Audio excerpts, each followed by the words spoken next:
Hey, what's going on? Ryan here with Intersection Record. We have Monday with Miles Davis.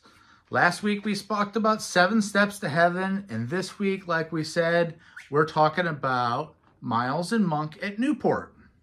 So the title is pretty misleading because they're not playing together. So the first side of the album is 4 songs from Miles Davis's sextet from July of 1958. And the second side is 2 songs from April of '63 of the Thelonious Monk Quartet featuring Pee Wee Russell on clarinet. You know, Miles has famously recorded just really once with Thelonious Monk. That was the December 24th, 1954 recording that produced the 2 versions of Bag's Groove on the Bag's Groove album and the Miles Davis and the Modern Jazz Giants, which we've already reviewed on the first episode of this series. So again, is this a marketing ploy to get people that can think that maybe they're playing together? Well, the album clearly states on the back that they're not playing together. But I would think, yes. I think Columbia is saying, hey, we can get these guys on the cover of an album. They're 2 giants. This is a good record. Tio Marcero is the producer on it. It came out in June of '64, prior to Miles' second great quintet. On this record, Miles has just put this sextet together. So Red Garland and Philly Joe Jones have left the band. They're replaced by Bill Evans, the great Bill Evans on piano, and Jimmy Cobb. Okay.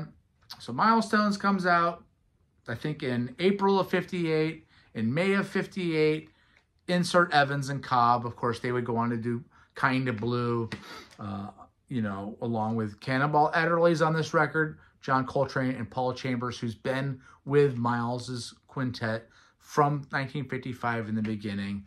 This is a cool record. It's probably not the best recorded Miles. Really, off the top of my head, I could only think of 2 other albums where this sextet is playing. You have Live at the Plaza, which wasn't released until '74, and then you had Kinda Blue. So this is a documenting a great band. That night in July in 1958 was a night dedicated at Newport to Duke Ellington. Duke Ellington plays with his Alumni All-Stars, along with Jerry Mulligan and Mahalia Jackson, Dave Brubeck Quartet, Marion McPartlin, and Miles Davis Sextet. So what a day. Imagine seeing Dave Brubeck and Duke Ellington and Miles and Jerry Mulligan and Mahalia Jackson in the same day. It was dedicated to Duke, but Miles does not play any Duke songs. And Miles, when he was confronted with the question, hey, why didn't you play any Duke songs? He says, I think playing songs from our live repertoire well is a good enough tribute. And I think that's a good point. The album opens up with a classic Charlie Parker song, Alu Cha, which is just classic, frantic, frenzied bebop. Miles breaks new ground on the Milestones record, and certainly breaks further ground on Kinda Blue, where he's playing more of that modal jazz style, taking time, shorter, languid phrasings. Here on the opening track, Alu Cha, he certainly is playing as fast and as feverish as you could ever imagine. And it's really kind of in the vein of Charlie Parker, who wrote the song. Jimmy Cobb's introducing himself, throwing bombs down, playing loud. Some people complain that this record isn't mixed well and that Cobb is up too much in the mix. I think that's the case, but I think it also documents how great of a drummer he was. The one thing that Cobb up in the mix so much does, it takes away from the elegance of Paul Chambers' beautiful bass playing and Bill Evans. Imagine a band with Bill Evans, Coltrane, and Miles Davis in it. And then you throw in Cannonball. You got 4 of the great giants. Just amazing. This is a song that would be a staple in the live band's repertoire. Just fast and furious. 2 months later, Coltrane would go on to record his famous and only album on Blue Note, Blue Train. So we're talking about guys at the peak of their career. And more on that, let's talk about the second song, Straight No Chaser. Julian is fresh off of March of 1958's Something Else, which is it's his landmark album. Something Else by Cannonball Adderley is really his best album, probably. And Miles Davis plays a sideman on that job. Miles was not a guy that would do that, but he had so much respect for Cannonball that he was willing to play trumpet on it, on somebody else's record. Miles never did that. Again, Cobb and Evans had just joined the band in May. Philly Jones is out. Philly Joe Jones is out. Red Garland's out. Insert Cobb and Evans here.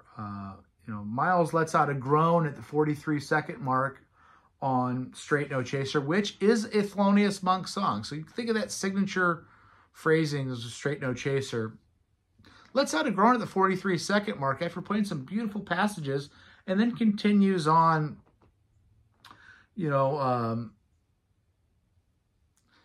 it's interesting how maybe Cannonball's being influenced by Coltrane here.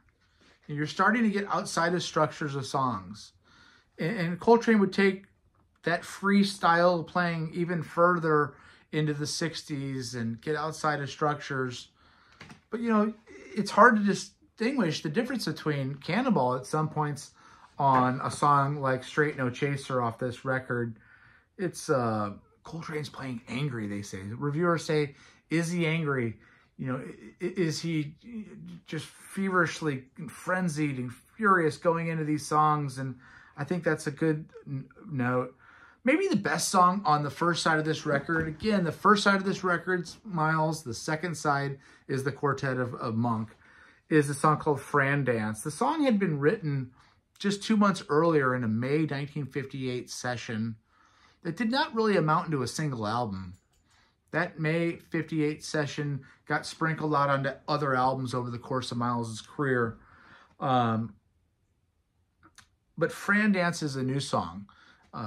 Miles had started dating Frances Taylor. She was a dancer. She was, working on Broadway, and he was in love with her and had to have a song for her. And it's really one of the best mixed songs on the record. Cobb's not quite as loud. You can hear the elegant playing of Evans and Chambers. Miles is playing on a song like that is just elegant and sexy and beautiful. Same with Coltrane. Coltrane comes in, and instead of getting way out there, he just works within, what the song structure needs. And it's just some of his best playing. Again, Cannonball, when he takes over on alto. So Coltrane's on tenor, sax, Cannonball's on alto. He's playing in that same territory as Coltrane again. The last song on the first side of this record is 1947 classic song written by John Lewis and Dizzy Gillespie called Two Bass Hit. It's full flight bebop. Again, we're about to go hit new territories with Kinda Blue, but we're still working in this bebop and hard bop era here. Just blazing playing by Coltrane. I mean, just burning and blazing. Cobb, again, is massive. Is he too loud? I don't know. I think it shows off how great of a drummer he was. And really, the Cobb era was not very long. I mean, Cobb played, I guess a little bit on Quiet Nights. He joins in April of 58, does Kinda Blue in 59. He's on Someday My Prince Will Come in 60. And, he's pretty much gone by 61, 62. So it's a short era. And,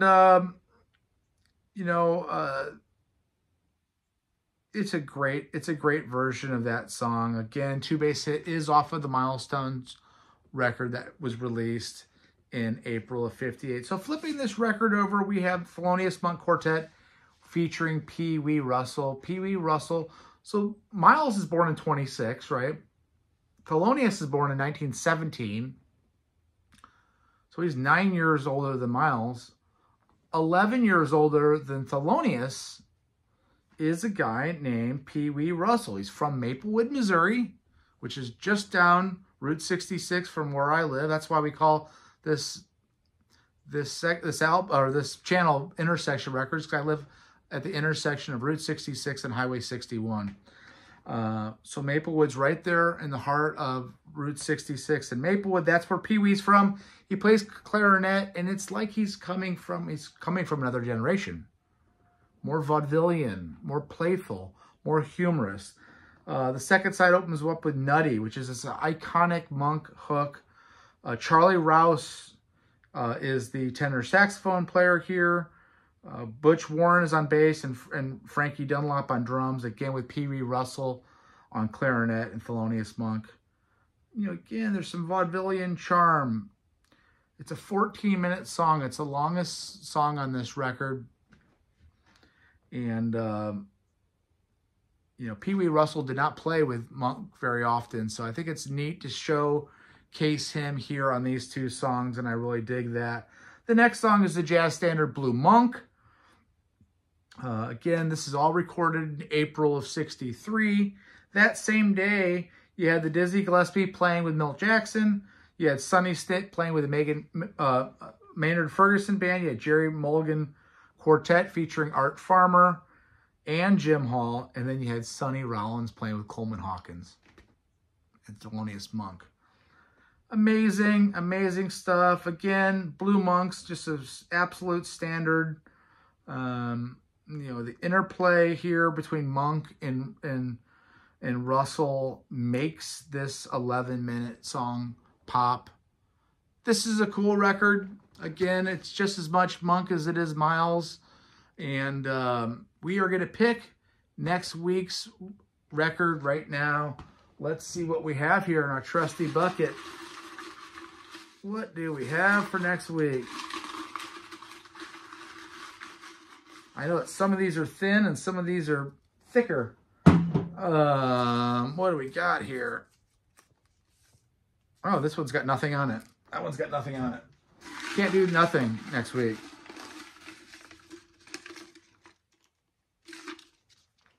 Wow.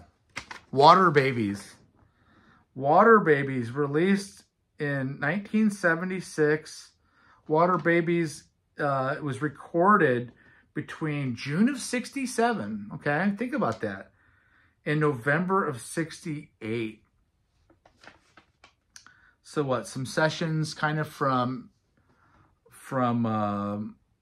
Nefertiti, getting into some Miles in the Sky sessions. Water Babies, released in 1976, is going to be next week. You can find Water Babies on Spotify and Amazon Music. We are going to be talking about some late 60s Miles. I can't wait. Anyway, check out my channel. We do shows every day. Peace out. See ya.